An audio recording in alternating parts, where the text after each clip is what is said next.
네, 하나님 말씀 보겠습니다. 고린도전서 4장 1절 2절. 고린도전서 4장 1절 2절입니다.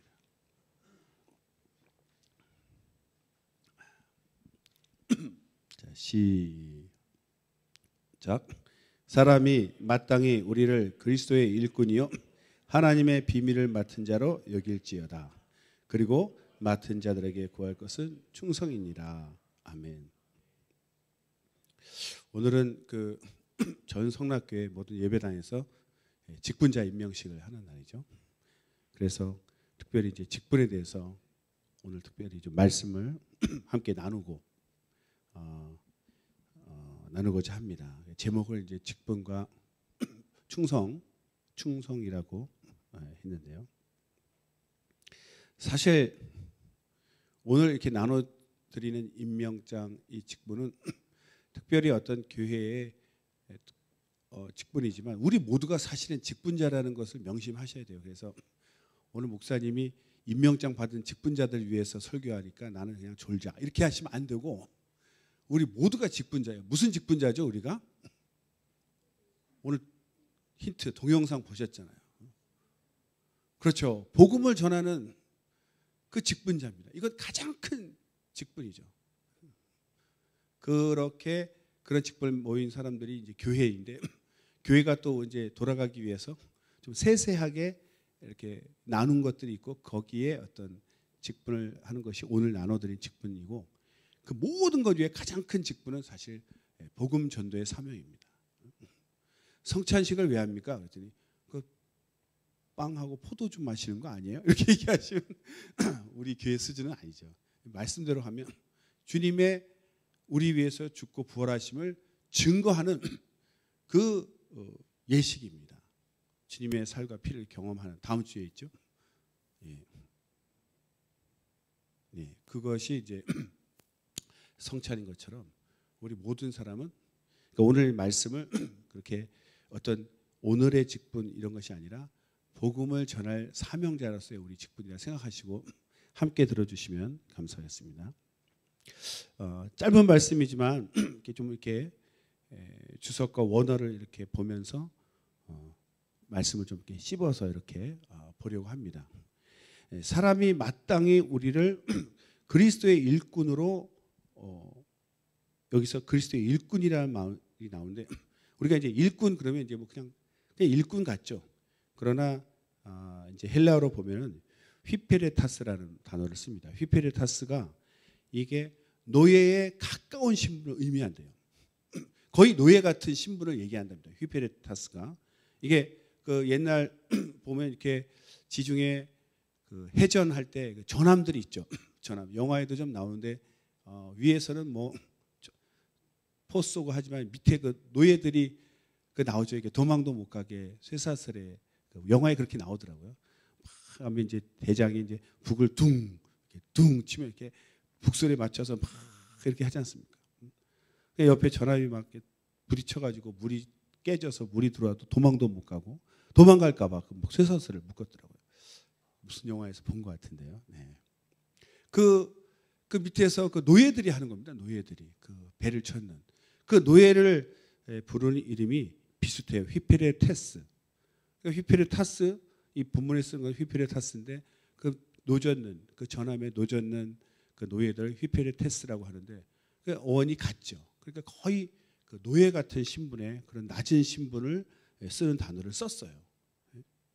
그리고 고린도전서 그 앞에 3장 5절에 보면 그 사역자들이라는 단어가 나오는데 디아코노이 이런 단어를 썼는데 사도 바울은 지금 휘페레타스를 쓸 때 의미로는 사역자 디아코노이랑 같은 의미로 사용했다는 거죠. 그런데 왜 그 사역자들의 의미로 쓸 때 여기 일꾼이 왜 휘페레타스를 썼을까? 그만큼 자신을 이제 낮춘 거죠.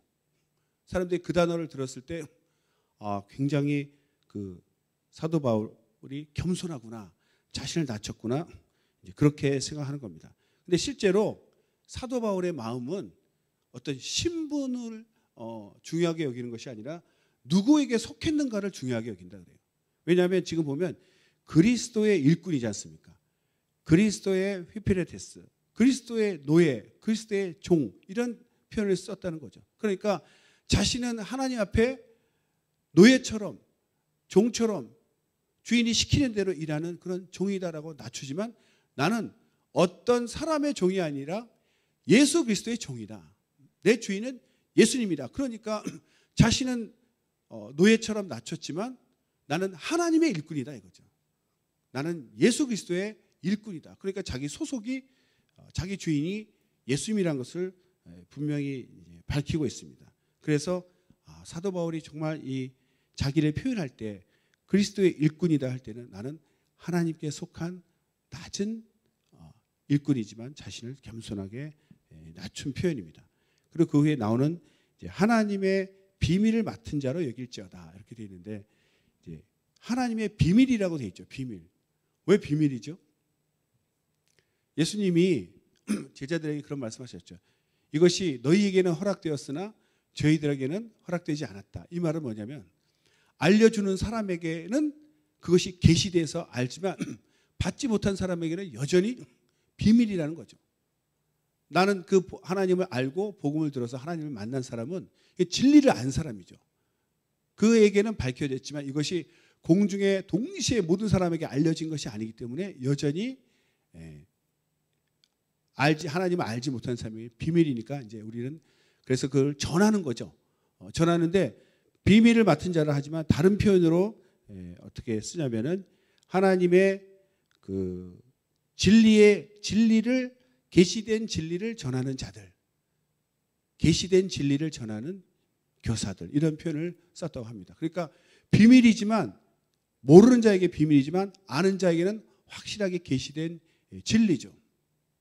그래서 이제 하나님의 비밀 할 때 이 비밀이 우리에게는 계시되고 알려지지 않은 자에게는 비밀입니다. 그래서 비밀의 의미는 뭐냐면 그냥 꼭꼭 숨겨라 이런 의미의 비밀을 쓴 것이 아니라 계시를 계속 알려줘야 될 비밀이라는 거죠. 비밀.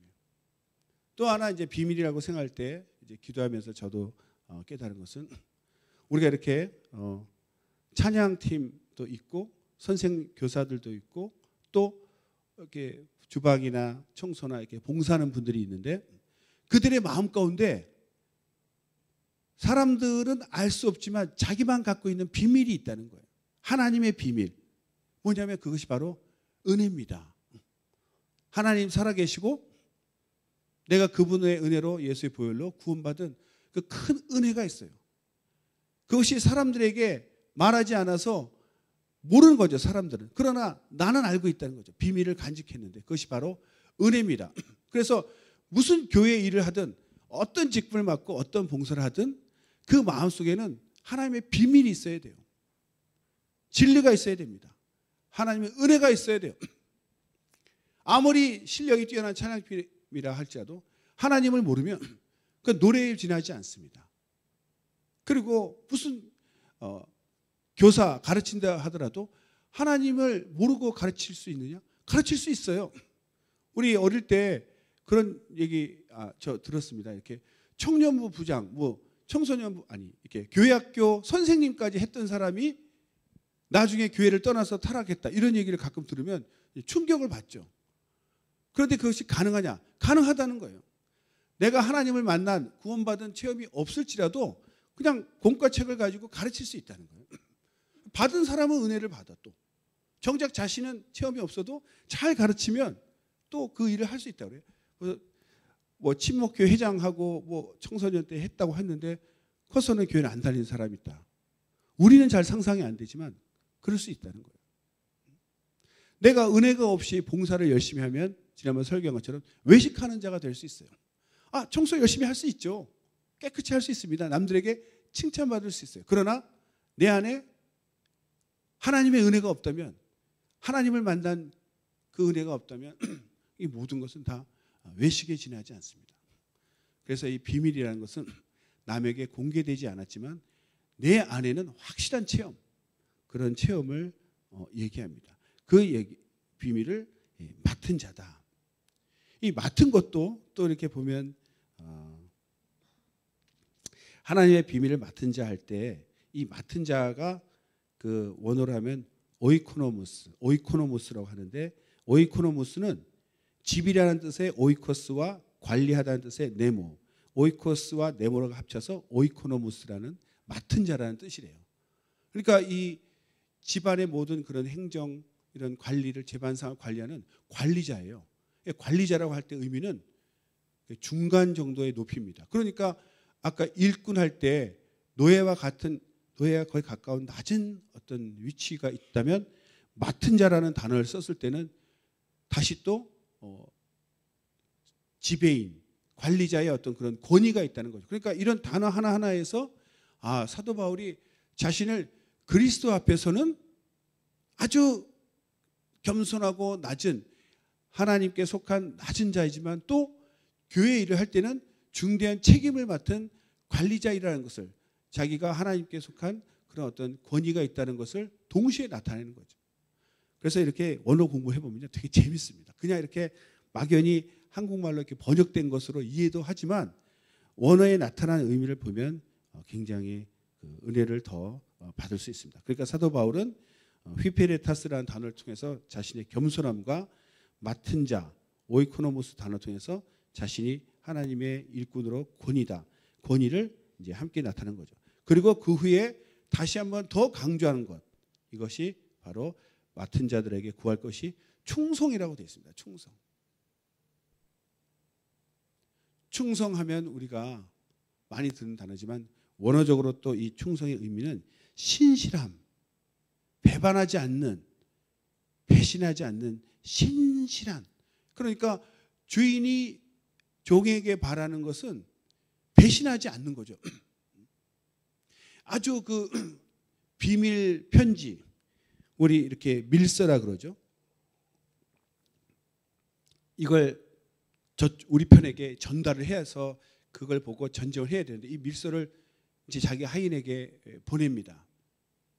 근데 이 하인이 적진을 뚫고 우리 편에 가서 전달해야 협공을 하는데 가서 잡혀가지고 고문에 못 이겨서 다 실토를 해버린다거나 아니면 더 심해서 변심해가지고 내가 이 귀중한 정보를 갖고 있으니까 이걸 너에게 넘겨주겠다 이러면서 배신을 해버리면 참패를 당합니다. 참패를. 그런 걸 누구에게 맡기겠어요? 얼마 전에 제가 무슨 영화를 봤습니다. 제목을 얘기하면 또 광고가 되니까 했는데 왕이 다 그 왕보다는 그 아시는 분 아시죠? 명나라에 이렇게 다 이렇게 눈치를 보고 있는데 그 조선의 왕이 한 사람에게 딱 그 어떤 지령을 이렇게 내립니다. 이렇게 그걸 보고 그 왕의 마음이 딱 그 한 사람만 믿는 거예요. 이 사람은 나를 배신하지 않을 거다. 그래서 그 어떤 명령을 합니다. 이와 같이 중간에 배신을 해버리면 모든 일이 그르치는 거죠. 그러니까 어떤 일을 맡길 때 누구에게 중요한 일일수록 소중한 일일수록 누구에게 맡기겠습니까? 배신하지 않는 자에게 맡긴다. 신실함. 그것을 바로 충성이라고 합니다. 충성. 원어로 피스토스라고 합니다. 피스토스. 충성, 신실함. 주님께서 우리에게 직분자들에게 원하는 것은 그런 신실함이다. 신실함. 내가 하나님 앞에 보여드릴 것도 배신하지 않는다. 사도 베드로가 처음에 이 부분이 약했던 거예요. 자기는 하나님을 사랑한다고 큰 소리로 외쳤지만 막상 자기에게 위험이 닥치고 목숨에 위협이 오니까 3번이나 부인했어요. 이게 바로 충성이 아니다 이거죠. 피스토스 아니다 이거예요. 그래서 베드로는 그걸 평생 그걸 잊지 못하고 그 후에는 거꾸로 매달려 이제 전설에 의하면 십자가에 예수님처럼 똑바로 매달릴 수 없다 해서 이제 십자가에 거꾸로 매달려 순교했다 했는데 그때 그 이후로는 절대로 배신하지 않았습니다. 그래서 직분을 맡은 자에게 구할 것은 충성이니라. 하나님이 우리에게 원하시는 것은 변치 않는, 배신하지 않는 신실함. 사람은 참 연약하다는 걸 저 자신을 통해서 압니다. 환경에 얼마나 영향을 잘 받는지 몰라요. 편안하고 문제 없을 때는요 믿음이 충만하다고 생각해요. 그럼 환경이 바뀌면 어떻게 될지 몰라요. 학생 때 누가 뭐라 합니까? 그럴 때는 아주 믿음 좋은데 막상 직장생활 시작하고 그 모든 그 군대나 직장생활 하면은 얼마나 그 엄격한 권위 안에서 자기가 자기 뜻을 끝까지 복음을 전할 수 있는 그런 담력이 있는가. 축구할 때요, 골대에 골키퍼가 없으면 뻥 차고 그냥 들어갑니다. 근데 페널티킥 할 때 골키퍼 하나 서 있으면요, 어떻게 넣어야 될지 얼마나 긴장되겠어요. 제가 부평 예배당에 있을 때 그 정문에서 그 출입구까지 한 20m밖에 되지 않습니다. 20m. 그 20m를 평소에는 그냥 걸어 들어가면 그만인데 여러 명이 저를 막아요. 못 들어오게. 밤야 목사 물러가라 이러면서 막는데 그냥 몸으로 막는 게 아니라 온몸으로 이렇게 저를 이렇게 얽어서 매는데 거기를 매일 들어가기 위해서 밤새 기도하고 잠도 안 오니까 어차피 막 기도합니다. 무슨 나를 막을 때 그 20m밖에 안 되는 그 거리가 천리길 같아요. 막으니까, 방해가 있으니까. 결국은 저에게 20m 접근 금지라는 가처분이 떨어져가지고 가까이 오기만 해봐라 50만 원 뭐 이런 그 다음부터 난 오지 않더라고요. 이렇게 방해가 있을 때 과연 내가 믿음을 뚫고 나갈 수 있는가? 오직 저는 기도가 하나였죠. 예배 성공하게 해주세요. 누가 막는가가 중요한 게 아니고 왜 막는가가 중요한 게 아니고 저는 예배를 인도하가야 되니까 예배 인도하게 해주세요. 그렇게 기도를 했어요. 저들을 물리쳐 주시옵소서 이렇게 기도하지 않았습니다. 더 정확하게 주님 지금 제가 들어가야 성도들과 예배를 드리는데 나를 막고 있습니다. 무슨 방법을 써야 될지 모르겠습니다. 주님이 그냥 길을 열어주세요. 그러니까 매일 무슨 전략을 짤 수도 없어요. 매일 하나님이 어떨 때 이런 방법 저런 방법 뛰어들어가고 차 타고 들어가고 집사님들이 통로 만들면 그 뒤로 우회해서 뛰어들어가고 힘으로 밀고 들어가고 꼭 미식 짓고 하는 것 같았어요. 진짜로. 여러 가지 방법으로. 그때마다 밤새 지켰는데 1분 만에 뚫렸을 때 얼마나 허탈하겠습니까? 우리는 막 쾌제를 부르고 딱 여기 쓰면 찬송을 딱 부르기 시작하면 그때부터 예배방해로 들어가기 때문에 머뭇머뭇하더니 물러갑니다. 그걸 매일 한다고 생각해 보세요. 지금 여기 들어올 때 그냥 들어오지 않습니까? 이게 은혜입니다. 은혜. 누가 여기 딱 막고서 안 돼 그러면 얼마나 힘들겠어요. 예배 들어오는 데가. 그러니까 이게 지금 당연히 들어온다고 생각하면 이 은혜를 모르죠. 그러나 예배를 못 드리게 막고 그걸 뚫고 들어가본 사람은 이렇게 그냥 아무 저항 없이 여기 앉아서 찬양하는 거 정말 은혜죠.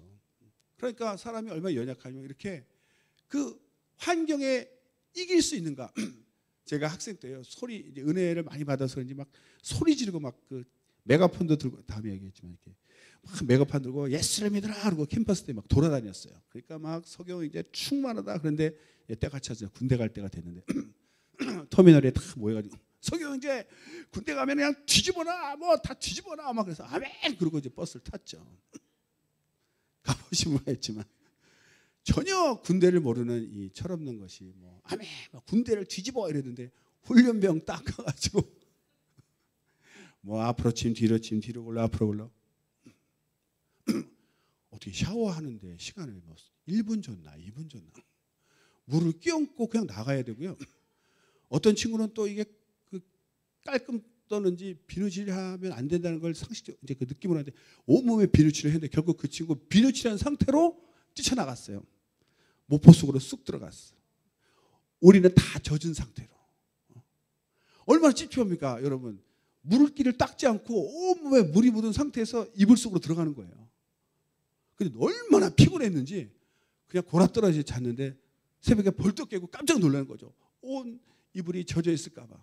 근데 뽀송뽀송 말라 있고 그리고 키키도 웃었습니다. 그 친구 어떻게 됐을까? 온몸에 비누거품하고 들어간 애는 어떻게 됐지?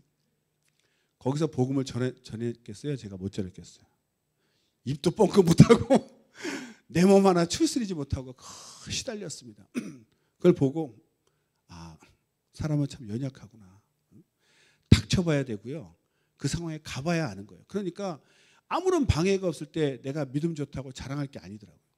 어려운 환경에 가서도 정말 굽히지 않고 굴하지 않고 이 두려움과 공포 속에서도 다음에 또 시간 있을 때 말씀. 그런 어떤 그것이 하나하나 쌓여서 이제 강해지는 거죠. 항상 환경은 어려움이 있고 새로움이 있을지라도 내가 참고 견디면 꼭 주님은 길을 열어주시더라. 이 몇 번의 경험이 더 강력한 믿음이 되어서 오늘도 열어주실 것이다. 그래서 또 가봅니다. 무슨 상황이 벌어질지 모르지만 또 하나님이 신기한 방법으로 또 뚫고 들어가서 찬송 부르고 그렇게 환경을 이기는 그런 것이 이제 충성입니다. 충성. 변하지 않는 것. 그러니까 어려움에 처해 있는 사람 보고 저렇게 믿음 없는 말과 행동할까? 그렇게 할 일이 아니라니까요. 내가 그 상황에 가보고 자기가 느낀 후에 승리한 후에 그런 말 해도 안 되겠지만 그렇게 쉽게 판단할 일은 절대 아닙니다. 인간이 얼마나 연약하다는 것은 자기가 그 상황에 가보면 알죠. 그래서 우리가 충성해야 되는데 마지막으로 또 충성은 누구한테 하는 거냐? 누구한테? 분명히 나와 있죠. 그리스도의 일꾼이다. 나는 그리스도의 종이다. 하나님께 충성하는 겁니다. 그러니까 누군가 동료나 자기 어떤 위에 있는 사람이 잘못된 어떤 지시나 명령할 때 그걸 따라야 됩니까? 그렇지 않아요. 나의 주님은 예수님이기 때문에 예수님과 다른 지시를 할 때는 따를 수 없는 거예요. 아니라고 말할 수 있어야 돼요. 회사 다닐 때 예를 들어 막 핍박합니다. 술도 안 마시고 막 기도 생활하니까 핍박하는데 잘릴 수도 있지 않습니까? 아웃됐을 때 그걸 두려워하면 그냥 그 상관에게 부장님, 사장님한테 굴복을 해야 되지만 나의 사장님, 나에게 월급 주신 분은 하나님이시다. 나를 먹이시는 분은 하나님이시라는 걸 믿음으로 알고 있는 사람은 그 말을 따를 수가 없죠. 죄송합니다. 저는 예수님 믿기 때문에 따를 수 없습니다. 그래서 만약에 아웃되고 잘리면 끝나는 겁니까? 아니요. 하나님이 더 좋은 곳, 더 편한 곳, 더 좋은 곳으로 나를 옮기실 거라 믿음이 있어야 되죠. 그러니까 사람을 두려워하지 않는 거예요. 선배님이 저에게 인생에 도움되는 한 말씀을 주셨는데 사람을 두려워하는 자는 올무에 걸리려니와 여호와를 의지하는 자는 평안하리로다. 잠언서에 나와 있습니다. 그 말이 평생 나를 지배하시고 인도하십니다. 앞에서 누가 군에 가서도 맨날 매 맞으면서 직장에서 억압받으면서 또 부평에서 나를 막을지라도 눈에 앞에 보이는 사람을 무서워하지 말자. 내가 진짜 의지하고 두려워할 분은 하나님이시다. 그래서 주님을 의지했던 그런 것이 있습니다. 그러니까 충성은 하나님께 하는 겁니다. 하나님께. 혹시라도 제가 엉뚱한 소리를 하면은 저를 조용히 불러내가지고 오늘 왜 그렇게 설교하셨어요? 이렇게. 어느 예배당은요 성도님들이 너무 성경을 많이 잘 아셔가지고 목사님이 설교하고 내려가면 꼭 부른대요. 목사님 그 설교 성경 어디 있습니까? 몰라서 묻는 게 아니라 왜 없는 설교하냐고 성경에 없는 설교하냐고 꼬박꼬박 이렇게 지적을 해줘가지고 항상 평가받는 그렇게 뛰어난 성도님들이 있으니까 목사님이 함부로 설교를 못하죠. 엉뚱한 소리 못하는 거예요. 그렇게 우리는 하나님께 충성을 해야 됩니다. 한 말씀을 더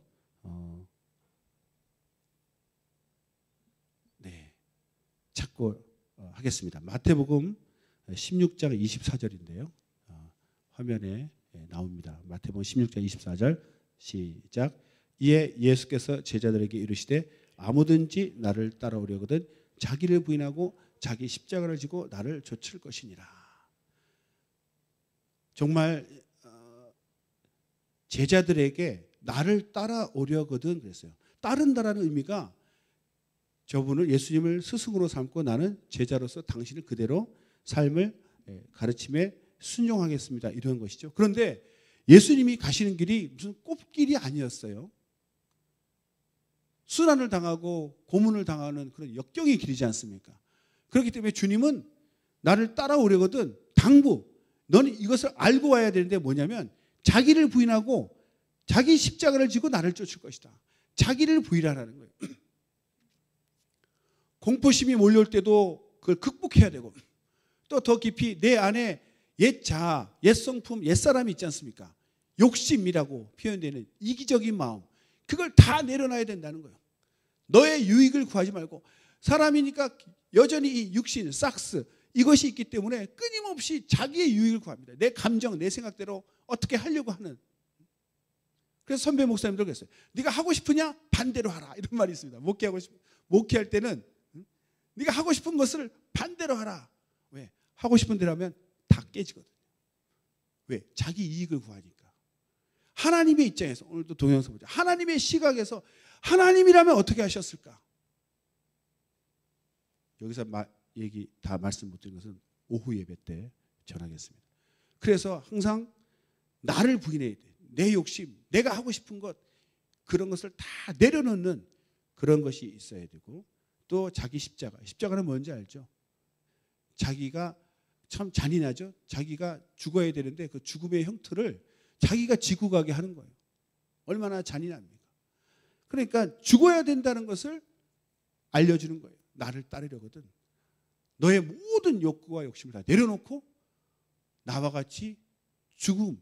그러니까 십자가를 지고 가는 사람은 항상 내가 지금 그 처형장, 죽음의 사형장으로 내가 가고 있다는 것을 잊을 수가 없죠. 왜? 십자가가 지금 내 어깨에 걸려 있는데. 그냥 갈 때는 깜빡 잊고 내가 어딜 가는지 모를 수 있지만 십자가를 지고 가기 때문에 난 지금 죽으러 간다는 것을 잊을 수가 없죠. 그걸 망각지 말라는 거예요. 무슨 여행 가고 놀러 가고 무슨 MT 가는 거 아닙니다. 죽으러 가는 것이다. 너도 이 길을 따라올 수 있겠느냐? 이렇게 얘기하면 아무도 직분 안 맡을 것 같아요. 응? 목사님 설교 되니까 그냥 다 도망가자 이제. 아닙니다. 반전. 이걸 들으셔야 돼요. 주님이 그런 자기를 부인하고 자기 십자가를 지라는 그런 무서운 말씀, 어려운 말씀을 하시면서도 왜 말씀하셨을까? 그 길은 땅에서는 수모와 고난과 죽음의 길이지만 부활 후에 받을 그 영광을 생각하면 그것은 우리에게 오히려 감격이 되고 감사가 되고 은혜가 되는 길이다 이거죠. 주님이 십자가에 달리면서도 하나님은 원망하고 너희들 때문에 내가 죽는다고 우리를 원망했습니까? 하나님께서 아버지가 인간을 사랑한 그 사랑을 알기에 기꺼이 순종하셨고 마음은 기쁘셨잖아요. 그러니까 우리 직분자들이 우리가 자기 십자가를 지고 나를 부인하는 그 길이 지금은 고통스럽고 힘들죠. 그러나 하나님이 주실 그 영광, 그 보상과 보상을 생각하면 정말 기쁜 일이다 이거죠. 자녀 키우는 것처럼 세상에 힘든 것이 어디 있습니까? 가장 사랑하는 자녀가 뭔가 이 잘못된 길로 가고 뜻대로 안 될 때 가슴 탑니다. 남이 아니기 때문에. 그러나 자식이 있음으로 인해서 그냥 자식이 있다는 그 자체는 얼마나 기쁜지 모릅니다. 아이를 키우는 건 어렵지만 아이가 없을 때와 있을 때 차이가 확실하죠. 아이를 바라만 봐도 내 자녀가 있다는 것 자체가 얼마나 기쁜지 몰라요. 그런 것처럼 우리가 직분자가 가는 길은 십자가의 길이고 자기를 부인하고 자기 생각을 꺾는다는 게 얼마나 힘든 일입니까? 그러나 그 길 후에는 하나님께서 더 큰 위로와 상이 있습니다. 하나님이 기뻐하시죠. 그래서 능히 감당할 수 있습니다. 그 은혜 때문에 능히 감당할 수 있어요. 그래서 모두가 직분자 되기를 두려워하지 마시고 사모하시기를 예수로 축원합니다. 모든 직분을 사모하시기를 예수로 축원합니다. 네, 기도하겠습니다. 기도하실 때 정말 주님께서 어렵고 힘든 길이지만 나를 따라오라고 명령하신 그 명령, 우리를 사랑하셔서 후에 받을 그 영광과 상을 생각하신 주님의 마음을 알고 기꺼이 기쁜 마음으로 감사한 마음으로 직분을 감당하게 해달라고 예수의 한번 부르기도 하십니다. 예수여!